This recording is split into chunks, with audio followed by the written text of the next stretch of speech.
world of YouTube, true crime, terrorist, and everything else. Today we're going to do a little bit of history, my friends. That's right, Dipstick here. And this is going to be a lesson learned in life of what heavy metal rock and roll has done in the past. And it doesn't even include metal. It includes rock and roll, damn phone, any type of music. Unlike today's music, to me, a lot of bands, not all of them, don't get me wrong, some do hold up their bargain and fair share of music, like Mammoth, I like to put out there, Wolf WVH. I recommend anybody who is a huge rock buff to buy that boy's album, because he's legendary in his own rights and not doing what his father did, Mr. EVH, Edward Van Halen, but this kid does got some credibility under his belt. And for the music he's put out on his album, I can't wait to buy the damn thing, crank it up. And that's right, have the whole whoever I'm driving by listening to what I like to hear. But also leads to me, right, what songs used to do back in the day, and they used to tell a good story. Now, for all of you sitting here wondering what in the hell does this bird got to do with heavy metal, rock and roll, or any type of music that has a backbone story behind it? Well, don't worry, we'll get to that. Just keep looking at this largest bird to ever fly, the open sea. That's right, and I never knew this until I've always been intrigued and always had it in the back of my mind of why Iron Maiden, right, that's right, Iron Maiden wrote the song Rhyme of the Ancient, but it is not their lyrics, and it is not their copyrighted music. They did put the melody to the poem, the lyrics, that was written back, I believe, in the 1800s or something, and the story behind the poem, or the 1900s, somebody written it. You can always look it up, but it is a curse, and it does have to do with seamanship, and what happens when you go about, and I'm calling this right here, right now, a sacred bird. They are not bad luck. I get what they do, and they are considered bad luck. Sometimes, some do consider it good luck, but it is not bad luck. I will not consider this bird bad luck because it lives in the ocean. It knows what the ocean brings, and it warns you, just like the great horned owl does in Native American lore. That bird also is a night warrior. Natives that get that to their totem toll as if to be the night warrior of the night, like the great horned owl. You see, these birds that were put on this earth is right for a purpose. And when you got an animal's intuition and instinct, oh yeah, you can, right, you are one special gifted person. And this bird has its own rights, and right, just because of the bad things that had happened at sea by this bird. That is why they say it's a bad omen. No. I read the story, I get it. This bird warns you. And if you're at sea, you want this bird. Well, we don't need it now. I mean, but if you do get this bird flying over your ship in the middle of the sea, you want that. You do want that because it's warning you. It could bring you into something, out of harm's way, or it's telling you harm's way is coming. That's right. That's what this bird is all about. Especially, they also, supernatural, say this bird are the lives and the spirits of the many seamen that have lost their lives out at sea, sacrificing themselves, hell, even to be the fishermen, that we all need our good eats of lobster, crabs, and the great seafood that comes along with the great seamen. But yeah, this is an awesome story. And for Iron Maiden to put it in their artwork, one of my favorite albums from Iron Maiden, Power Slave. Like I say, I did a story of that album. My favorite story is when I used to blare that friggin' album in my house. My mother slamming the door, and laugh my ass off. I also used to sit there and then looking at the album cover of, this is going to be a 2-part video. I got to stop here. I will be back. So, World of YouTube part 2 of this video that I had to stop and make a freaking, second part, going back into the ancient Maria, rhyme of the ancient Maria. And as I was explaining about me and Iron Maiden records and Power Slave, how I would listen to that record and my mother banging on the door and, ended up buying me headphones for the loud music.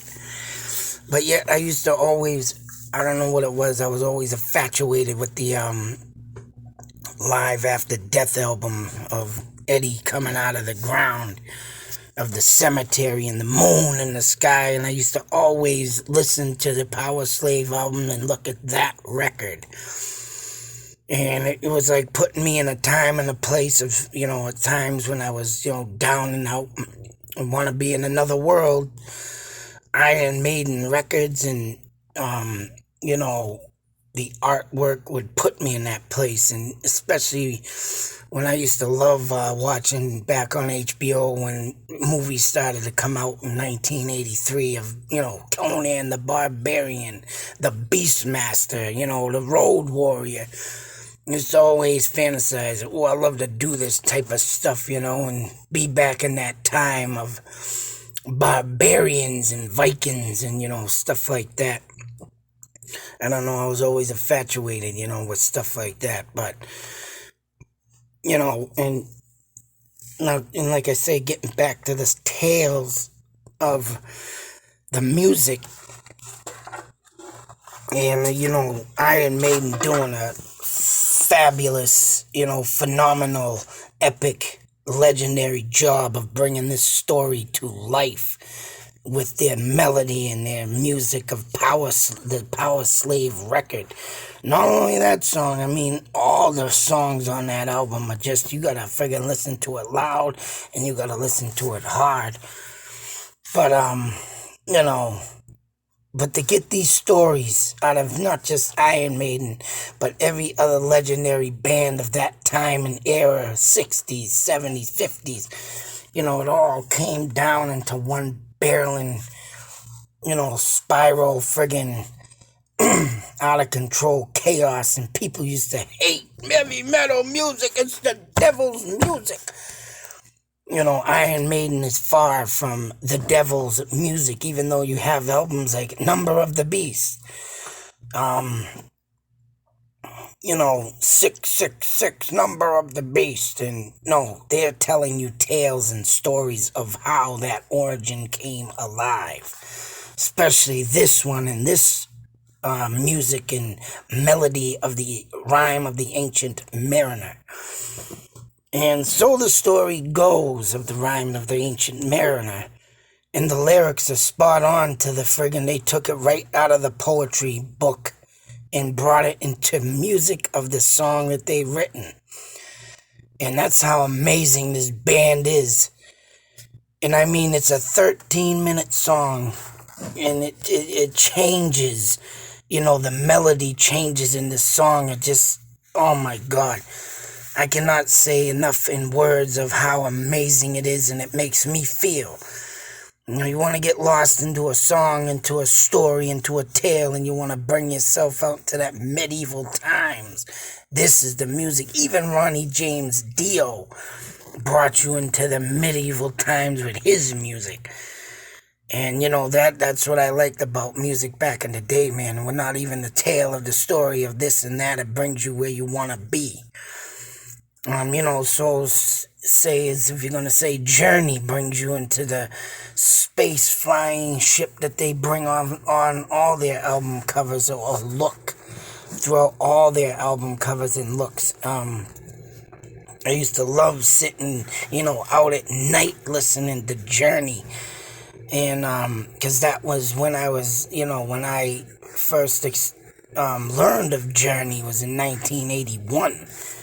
Or 1980, when a guy used to play drums right next door to my house, and I would just, after I seen that man play, it was like, whoa, this is what music is about, and what you see, and it's like, I was hooked.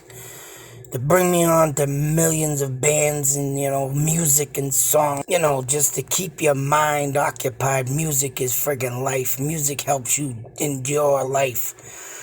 Even though sometimes the lyrics are dark, but it's all a tale that tells you a story. It doesn't mean go out and kill yourself. It doesn't mean to go out and murder your people because the music is saying so. No, it's a story telling you of stuff that's happened or is happening, and you need to know this. You need to take it in respectfully. That's why music is so epically. You should take it as a scroll, just like the 10 Commandments. You should take it in honor and in seriousness, like that. You need to take them as if music, as if it's the 10 Commandments telling you what you should and shouldn't do. Thou shalt not steal. Thou shalt love thy neighbor. And that's all music is. Tales to tell you what is good to do and what is not to do. And this song right here tells you what not to do. So what it is that this tale is, this bird was flying over the ship of the ancient mariner. And some believe it was a bad omen. Some believe it was good luck. The bird did bring in weather of calmness, and they sailed through some, calm things.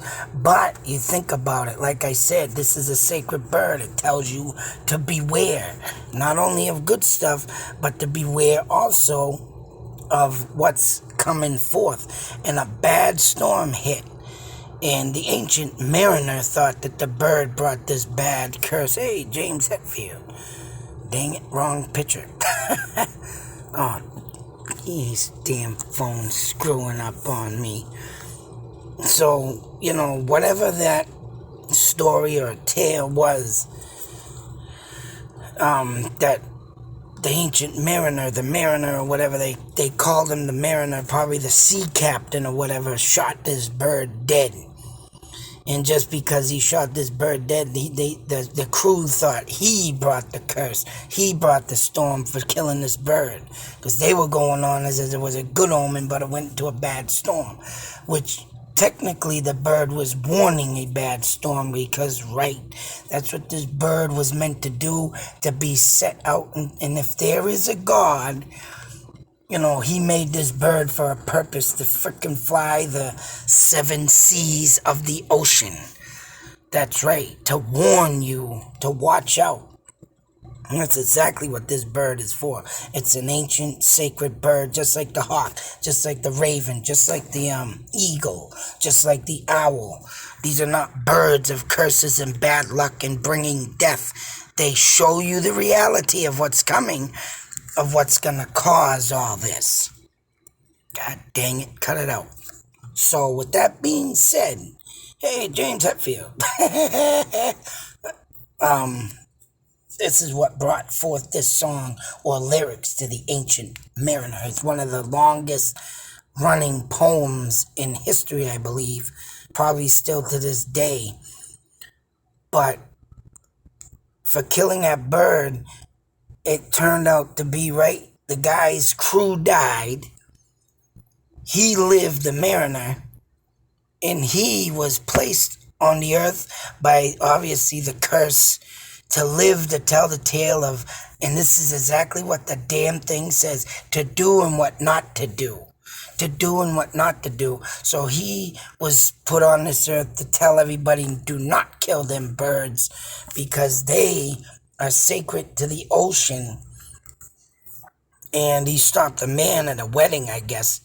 I don't know what the hell that's got to do with it, but he rambled on about this tale, and he was telling him, and by the end of the story, I don't know if the guy missed the friggin' wedding. I just didn't get to that point, but to do and what not to do, especially being out there where he lost all his crew, the storm killed them all or something, and right, he killed the bird, and that was a sacred seaman's bird. You're not supposed to do that, and right, he was cursed for living, to continue living, to tell the tale that don't go out there and do that. And if you see this bird, leave it alone. End of story.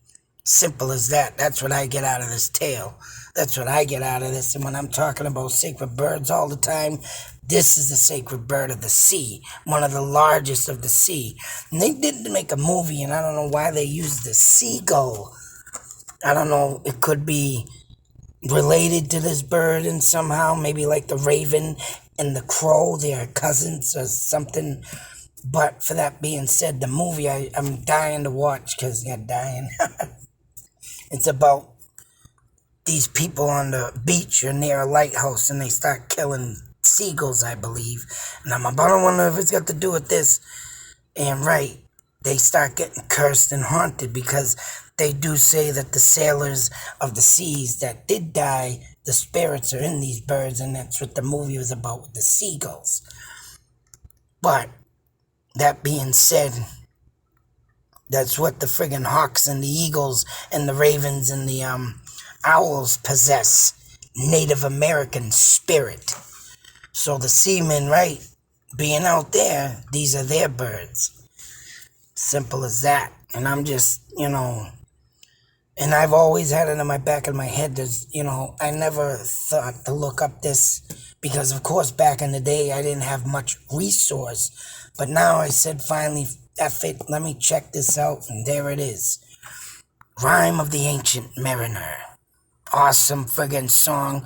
If anybody does not like that song from Iron Maiden, then I can't believe it is not referenced in this description from Wikipedia. But you get it first from me. That this right there, Wikipedia, tap on it, doesn't say nothing of Iron Maiden. It only says who writes the poem, who wrote the poem, and who kept it alive, and blah, blah, blah.